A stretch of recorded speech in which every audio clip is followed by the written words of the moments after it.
Hi friends, welcome back. तो भाई news है 75 सालों के इंतजार खत्म, ऐतिहासिक डील से एक कदम दूर भारत। देखें क्या है। तेजस की लग रही है। तेजस की लग रही है। तेजस का ही कोई न्यूज़ है। तेजस को मेरे ख्याल से मलेशिया को बेच रहे थे। हाँ, मलेशिया का तो हमने सुना था, पता नहीं ये वही न्यूज़ है कि कुछ और है।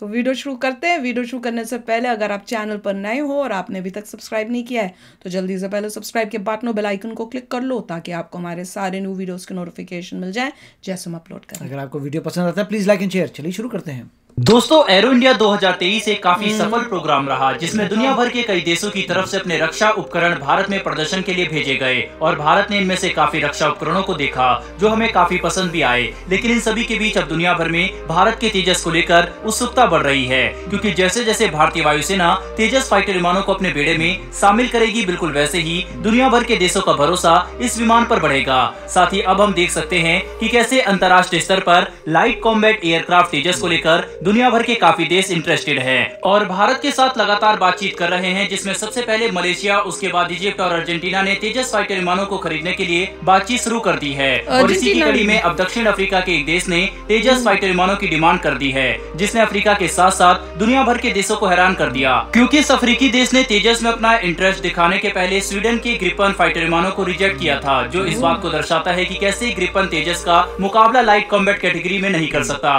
और भारत का तेजस आने वाले समय में दुनिया भर के कई देशों में ऑपरेट किया जाएगा, जो रक्षा निर्यात के क्षेत्र में भारत की सबसे बड़ी सफलता होगी, क्योंकि बिना फाइटर विमानों के निर्यात के हम खुद को एक शक्तिशाली डिफेंस एक्सपोर्टर नहीं कह सकते। दरअसल दोस्तों, दक्षिण अफ्रीका के काफी विकसित देश बोत्सवाना ने भारत के तेजस फाइटर विमानों में अपनी रुचि दिखाई है और ये देश अपने पास मौजूद पुराने CF-5A विमानों को रिप्लेस करने के लिए भारत के लाइट कॉम्बैट एयरक्राफ्ट यानी तेजस को खरीदना चाहते हैं। आपको बता दें कि बोत्सवाना साउथ अफ्रीका के कुछ सबसे विकसित देशों में से एक है, जहाँ का GDP पर कैपिटा भारत से भी काफी ज्यादा अच्छा है, जो इस देश के HDI को मीडियम रैंक देता है। बोत्सवाना आकार के मामले में फ्रांस से भी काफी बड़ा है। इस देश का आकार 5,80,000 किलोमीटर से भी ज्यादा का है। वहीं इसमें मात्र 26 लाख के करीब लोग रहते हैं। इसके बावजूद इस देश की अर्थव्यवस्था 17 अरब डॉलर की है, जिससे आप अंदाजा लगा सकते हैं कितनी कम आबादी और इतनी ज्यादा GDP होने की वजह से इस देश के लोग कितना अच्छा जीवन बिता रहे होंगे। साथ ही बोत्सवाना में मौजूद इंफ्रास्ट्रक्चर और राजनीतिक स्थिरता भी दूसरे अफ्रीकी देशों के मुकाबले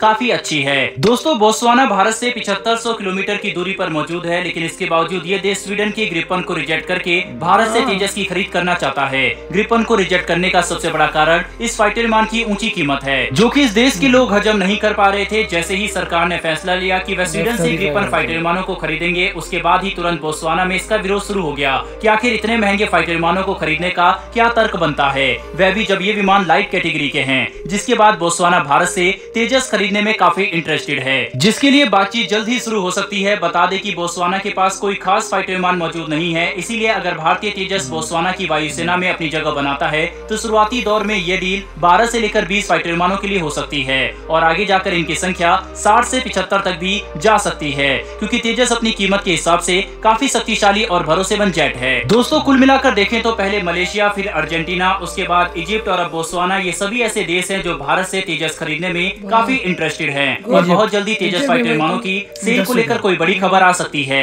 जो रक्षा निर्यात के क्षेत्र में भारत की बड़ी सफलता होगी। लेकिन ये सब सिर्फ तभी संभव हो सका है जब भारतीय वायुसेना ने 80 से ज्यादा की संख्या में तेजस फाइटर विमानों को खुद खरीदने का फैसला किया, जो कि एक काफी अच्छा कदम था। बहरहाल बढ़ते हैं हमारी दूसरी खबर की तरफ। तो दोस्तों, भारत का प्रोजेक्ट 75I भले ही साल 2021 के बाद ज्यादा आगे ना बढ़ा हो और दुनिया भर के ज्यादातर देश इस प्रोजेक्ट से अपना हाथ पीछे खींच रहे हैं, लेकिन रूस, जिसने प्रोजेक्ट में भाग लेने से साफ मना कर दिया था, उसने अब भारत को एक काफी आकर्षक ऑफर दिया है, जो अगर भारत स्वीकार करता है तो हम एक काफी शक्तिशाली पनडुब्बी 6 की संख्या में अपने बेड़े में शामिल कर सकते हैं, जो हमारी नौसैनिक क्षमता को काफी ज्यादा बढ़ा देगा। दरअसल रूस भारत को अपने अमूर 1650 क्लास की पनडुब्बियां भारत में लोकल प्रोडक्शन के तहत मिलकर बनाने की बात कर रहा है, जिसके तहत वह चाहते हैं कि भारत अमूर सबमरीन्स के ही एक नए वेरिएंट को भारत में विकसित करे, जो हमारे नेशनल सबमरीन के तौर पर काम करेगा। रूस भारत को जिस पनडुब्बी का ऑफर कर रहा है वह अपनी श्रेणी की कुछ सबसे एडवांस एडवांस सबमरीन में से एक है और कन्वेंशनल पनडुब्बी के मामले में काफी भरोसेमंद भी है। अमूर 1650 लगभग 300 मीटर की गहराई तक जाने में सक्षम है।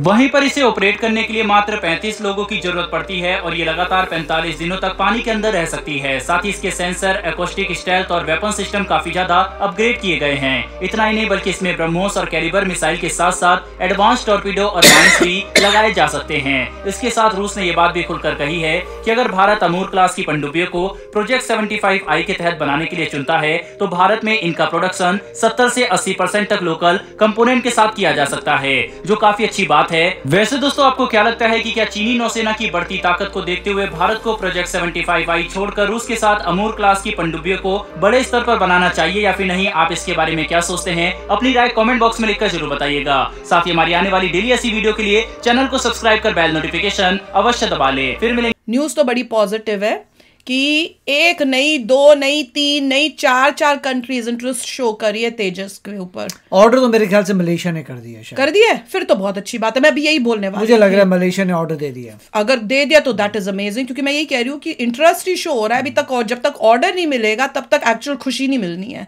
तो अगर वो ऑर्डर हो गया है तो वेरी गुड। मैं तो कह रही हूँ एक बार ऑर्डर आना शुरू हो जाएंगे ना तो फिर बहुत सारी कंट्रीज आएंगी। उनको पता चल जाएगा कि और लोग अगर विलिंग है तो उसका तो बहुत ही केपेबल होगा। सभी लोग ट्राई कर रहे हैं।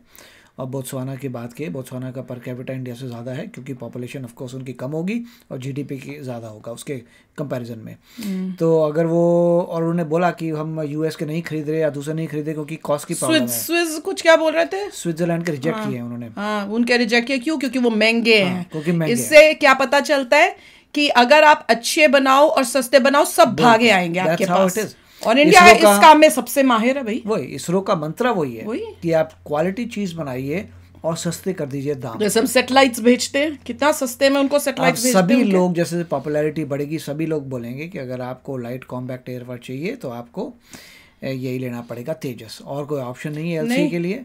और इंडिया बनाता हाई क्वालिटी है और थोड़ी प्राइस चीप रखता है जिससे सभी लोग अफोर्ड कर सके, विच इज़ वेरी गुड। मैं ये सोच रही हूँ कि ये सब जो महंगे महंगे बेचते हैं वो बेचारे बड़े परेशान हो रहे होंगे कि भैया ये तो अच्छा भी दे रहे हैं, सस्ता भी दे रहे हैं। हमारा तो जैसे दुकानदार होते हैं ना कि पड़ोसी दुकान वाला इतना सस्ता वही चीज़ बेच रहा है, ये तो हमारे पेट पे लात मार रहा है। तो उसी टाइप से बाकी कंट्रीज बोलेंगे कि ये क्या मुसीबत आ गई, उनको भी अपनी प्राइसेस कम करनी पड़ेगी, विच इज गुड। सर्वाइव अगर करना है तो सभी लोगों को कंपेयर करने कम करनी पड़ेगी कि अगर इंडिया उतनी हाई क्वालिटी चीज़ सस्ते में दे रहा है तो उनको भी कम करनी पड़ेगी, विच इज़ ग्रेट। और बहुत खुशी हो रही है कि इजिप्ट भी बोल रहे हैं। हाँ, इजिप्ट भी और मलेशिया, एटलीस्ट 3 तो मैंने सुने थे, विच इज़ वेरी नाइस। और अर्जेंटीना भी हो सकता है, राइट। अर्जेंटीना जो सोच रहे हैं वो ठीक है, सोच रहे हैं, वो आ रहे हैं, वैल्यूएट कर रहे हैं, मगर जिसने ऑर्डर दे दिया वो मेरे को लग रहा है मलेशिया है, which is a great achievement. अगर मिल गया तो मैं तो भैया मैं तो बहुत खुश हूँ। कंफर्म करो कि हो गया है, कंफर्म्ड कि ऑर्डर मिल चुका है। और ये सारा जितना भी पैसा आएगा वो और रिसर्च एंड डेवलपमेंट में जाएगा। तो अगर अभी ये सिचुएशन है, उसका अगला जो आएगा version, how great that will be. और अगर एक बार इंडिया बन गया कि exporter of fighter aircraft, amazing हो जाएगा, कमाल हो जाएगी। एक्सपोर्टर, इंपोर्ट अब नहीं कर रहे। 5-6 साल पहले कोई इमेजिन कर सकता था कि इंडिया जो है एक्सपोर्टर बनेगा? ये मोदी जी की वजह से है कि मेक इन इंडिया जो हुआ है। और जैसे किसी ने कहा था 80% तक इंपोर्ट जो है कट कर दिए हैं। बिल्कुल, मतलब डिफेंस में 80% इंपोर्ट को बंद कर दिया, बोला खुद ही बनाओ। मतलब खुद की कैपेबिलिटी थी और पहले जा रहे थे दूसरों से खरीदने के लिए। अपने आप को जबरदस्ती का उस टाइप से किया हुआ था, जबकि अपने में हुनर है। इसीलिए मोदी जी कह रहे हैं नहीं, अगर तुम्हारा कैपेबिलिटी है तुम बनाओ। मैं बताऊं क्यों खरीदा जा रहा था, क्योंकि उसमें तुम्हें उनको घपले करने को मिल रहा था ना, करप्शन करने को। इसलिए पूरी इंडिया का खुद मेड इन इंडिया को ठप करके बैठे हुए थे। अब मोदी जी कह रहे हैं अब देखो तुम सब कुछ यहीं बनेगा, अब खा के देखो तुम पैसा कुछ भी। इसीलिए डिफेंस बजट ज्यादा नहीं बढ़ा था, क्योंकि डिफेंस बजट ज्यादा बढ़ाने की जरूरत नहीं थी। अब आप खुद ही R&D करके खुद ही बना रहे हैं। और मैं कह रही हूँ भैया हमारा एरो इंडिया का जो पर्पस था ना वो हमारा सक्सेसफुल हुआ है कि अब हमें ऐसे ऐसे ऑर्डर्स मिल रहे हैं जो हमें टॉप पे लेके जाएंगे, हम बनेंगे वेपन सेलर्स। तो चलो फ्रेंड्स चलते हैं, मिलेंगे नेक्स्ट वीडियो में बहुत ही जल्द। Till then take care and bye bye. तो अगर आप मेरे इस चैनल पे नए हो तो जल्दी से सब्सक्राइब के बटन को हिट करो और बेल आइकन को क्लिक करो ताकि आपको मेरा जब नया वीडियो मैं लगाऊं आपको उसके बारे में जल्दी से पता चल जाए।